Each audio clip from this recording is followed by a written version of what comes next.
নমস্কার বন্ধুরা, সুনন্দার রেসিপিতে আপনাদের সবাইকে স্বাগত। আজকে আমি আপনাদের সাথে মজাদার একটি হাঁসের মাংসের রেসিপি শেয়ার করব। যাদের হাঁসের মাংস রান্না করার পর গন্ধ থেকে যায়, খেতে পারেন না, তারা আজকে আমার এই রেসিপিটা ট্রাই করতে পারেন। এবং সমস্ত উপকরণ যেভাবে ব্যবহার করেছি আপনারাও যদি এইভাবে ব্যবহার করেন তাহলে আপনাদেরও হাঁসের মাংস রান্নাতে কোনোই গন্ধ থাকবে না এবং যারা খেতে পারেন না তারাও মজা করে খেয়ে নেবেন। তাহলে চলে যাই রান্নাতে।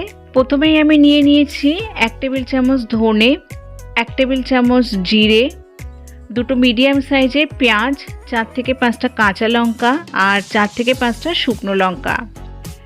এখন এগুলোর একটা ব্লেন্ডিং জারে ভালো করে পেস্ট তৈরি করে নেব। এখন পেস্টটা তৈরি করে নেওয়া হয়ে গেছে। এখন এটা একটা সাইডে রেখে দিচ্ছি।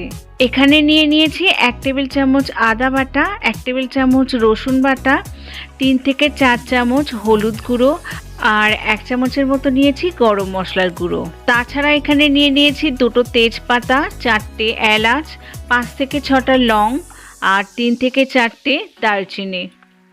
এখানে আছে 1 কেজি হাঁসের মাংস, যেটা আমি খুব ভালোভাবে ধুয়ে পরিষ্কার করে নিয়েছি। এখন মাংসটাকে ম্যারিনেট করে রাখবো। তো তার জন্য যে মশলার পেস্টটা বানিয়ে রেখেছিলাম সেই পেস্টটা এখন মাংসের মধ্যে দিয়ে দিচ্ছি।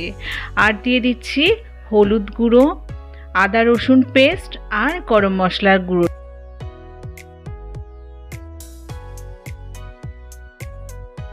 এখন অ্যাড করে দিচ্ছি স্বাদ মতো লবণ। লবণটা আপনারা একটু পারফেক্টভাবে দেওয়ার চেষ্টা করবেন, তাহলে মাংসের ভিতরে লবণটা খুব ভালো মতো ঢুকবে।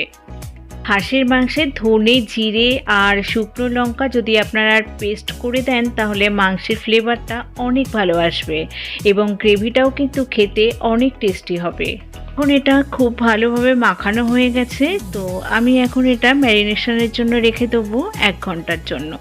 আপনারা চাইলে এর থেকে বেশি টাইমও নিতে পারেন, তবে মিনিমাম 1 ঘন্টা অবশ্যই রাখার চেষ্টা করবেন। তাহলে কি হবে, এর থেকে যে ব্যাড স্মেলটা থাকে সেটা চলে যাবে।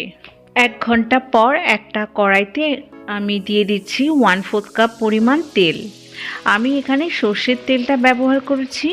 খুব বেশি তেল দেওয়ার প্রয়োজন নেই, কারণ হাঁসের মাংস থেকে কিন্তু প্রচুর পরিমাণে তেল বার হবে।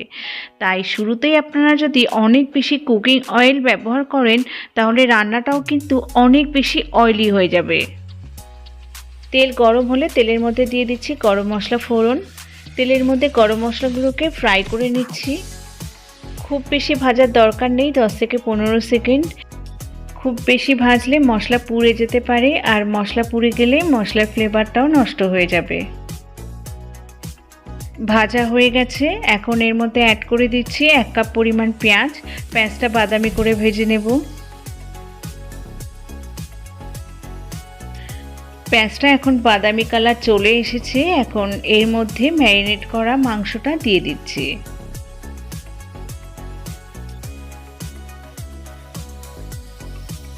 এখন মশলার সাথে মাংসটা খুব ভালোভাবে নাড়াচাড়া করে মিশিয়ে নিচ্ছি। 6 থেকে 7 মিনিট নাড়াচাড়া করে নেওয়ার পরে মাংসটা এখন ঢাকা দিয়ে রেখে দেব 10 মিনিটের জন্য। 10 মিনিট হয়ে গেছে। এখন ঢাকা ওপেন করে নিয়ে মাংসটা আবারও ভালোভাবে নাড়াচাড়া করে নিচ্ছি।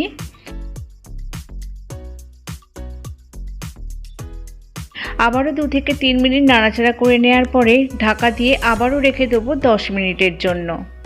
এটা এখন মাংসটা কষানোর প্রক্রিয়াটা চলছে। 10 মিনিট পর আবার ঢাকনা ওপেন করে নিয়ে মাংসটা খুব ভালোভাবে নাড়াচাড়া করে নিচ্ছি। এইভাবে 20 থেকে 25 মিনিট মাংসটা আমি খুব ভালোভাবে কষিয়ে নেব।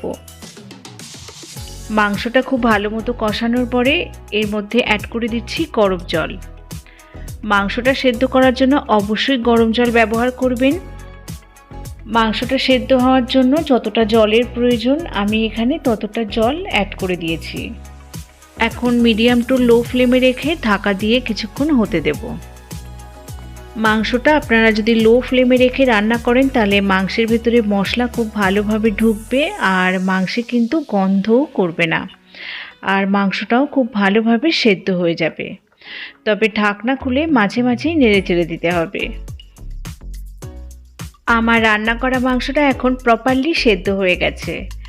এখন গ্যাসের ফ্লেমটা অফ করে দিয়ে ঢাকা দিয়ে মাংসটা গ্যাসের উপরেই রেখে দেবো 2 থেকে 3 মিনিট স্ট্যান্ডিং টাইমে। 3 মিনিট পর মাংসটা আমি এখন একটা সার্ভিং ডিশে তুলে নিচ্ছি। আশা করি আমার আজকের ভিডিওটা আপনাদের ভালো লেগেছে, আর ভালো লাগলে কমেন্ট বক্সে জানাতে একেবারেই ভুলবেন না আপনাদের কেমন লাগলো।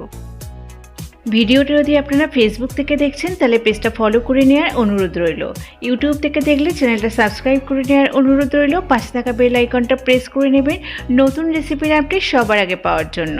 তো চলুন ভিডিওটা আমি এখানেই শেষ করছি। আপনারা সবাই ভালো থাকবেন, সুস্থ থাকবেন। আপনাদের সঙ্গে আবারও দেখা হবে।